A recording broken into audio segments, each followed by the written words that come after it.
At the beginning of Mass, I mentioned that today we celebrate on our church calendar the dedication of the Basilica of St. John Lateran, which is in Rome.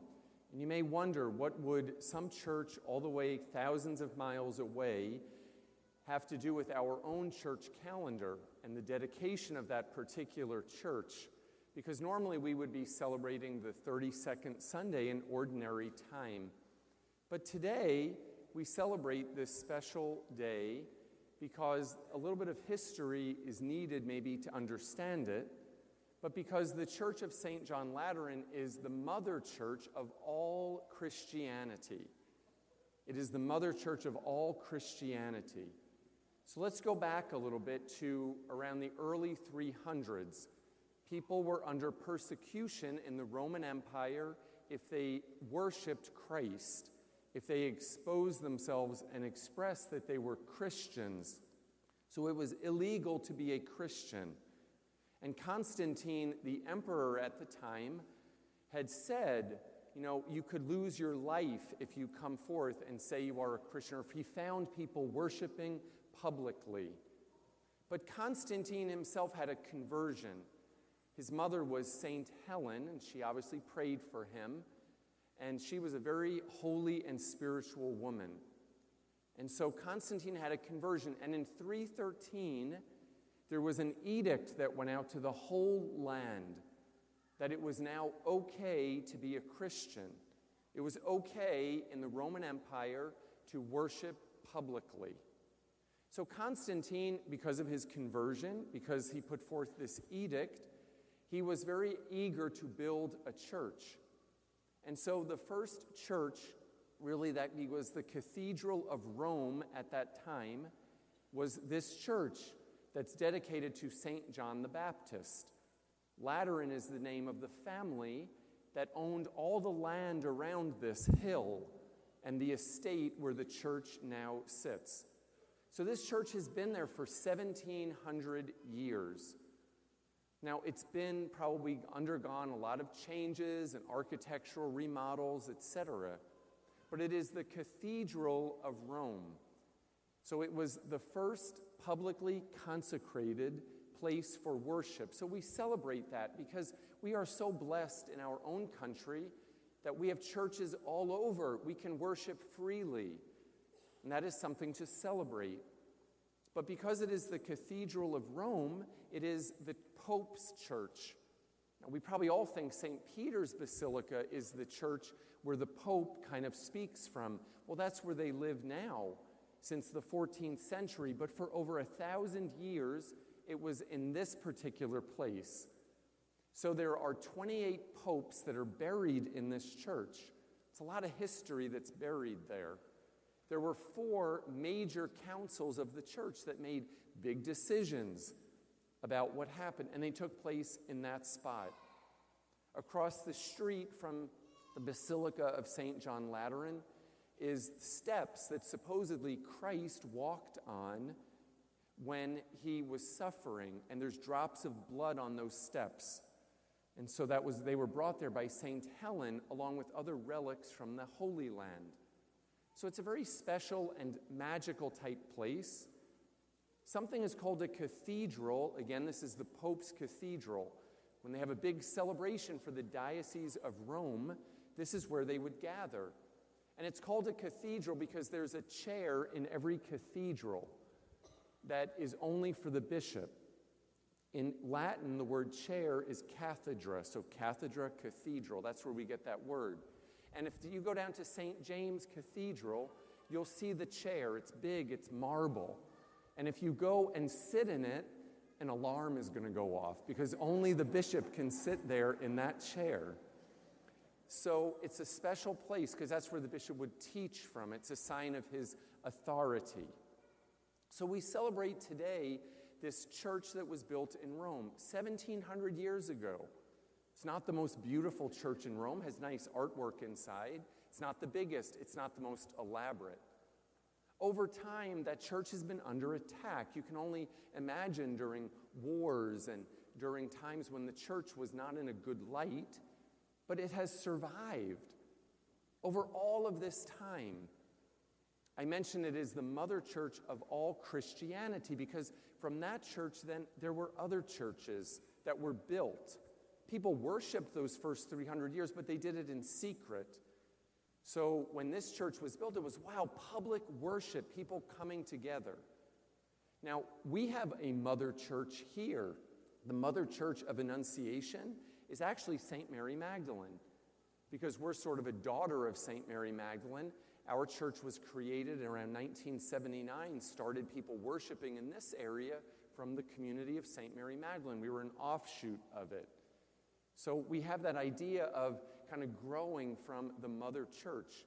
So for all faiths, really, this Church of St. John Lateran is a sign of Christianity and the beautiful sign of public worship. And a house of worship is more than just bricks and mortar. It is the place where God dwells.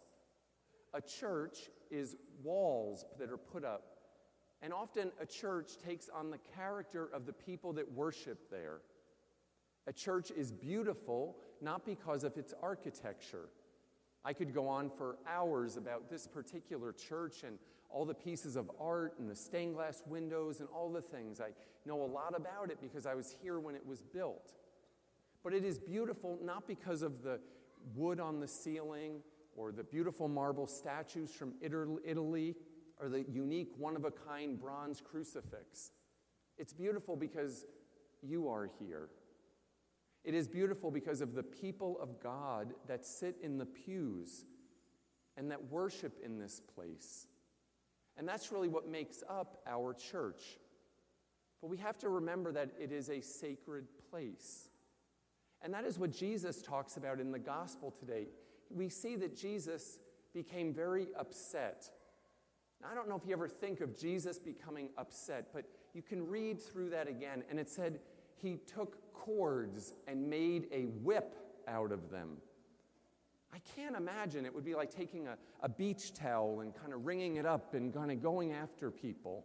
Not that any of our young people would ever do that to their brothers or sisters or whatnot, but Jesus showed rage, anger, because he was so annoyed that these people were desecrating, making that house, that temple, that place where they came to worship.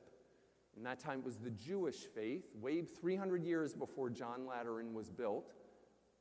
And so as a result, Jesus was annoyed. He said, this is my Father's house. This is a holy place. Whenever I hear this scripture, it makes me wonder often also about having tables like we have outside after Mass.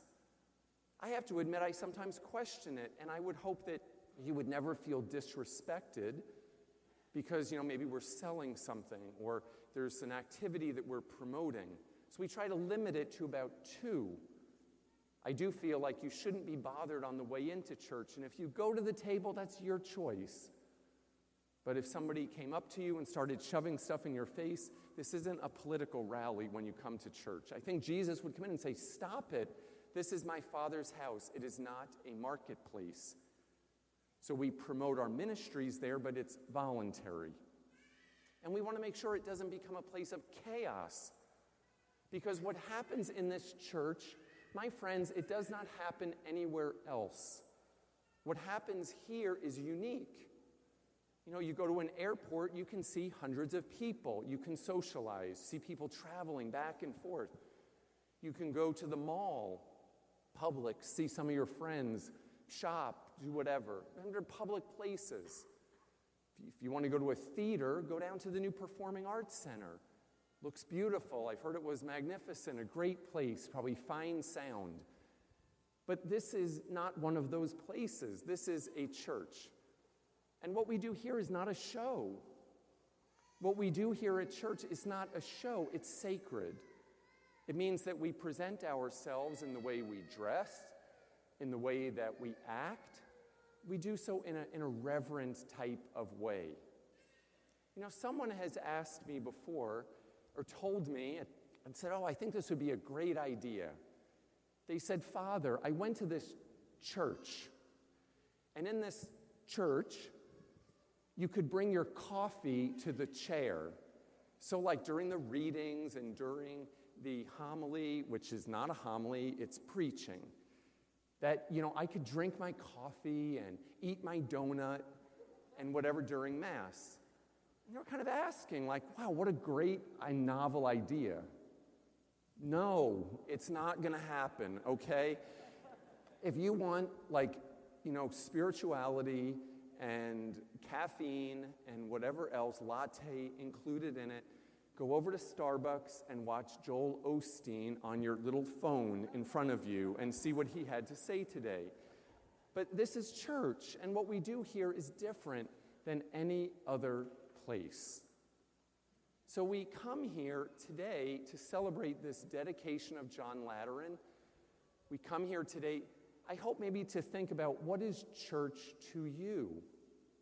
Yes, we have a lot of activities that go on here on this campus, and I hope that our campus of 1020 Montgomery Road and the school over here on Jamestown Boulevard, that they are a place where you can come to for refuge, for peace, a place where you come to find God in a way that you may not find him in other places. Maybe you find him in the grotto. Maybe you find him just walking St. Joseph's Green behind us here. 7 days a week, there's all kinds of activities that go on here. But mainly we come here because of what happens on this table right here.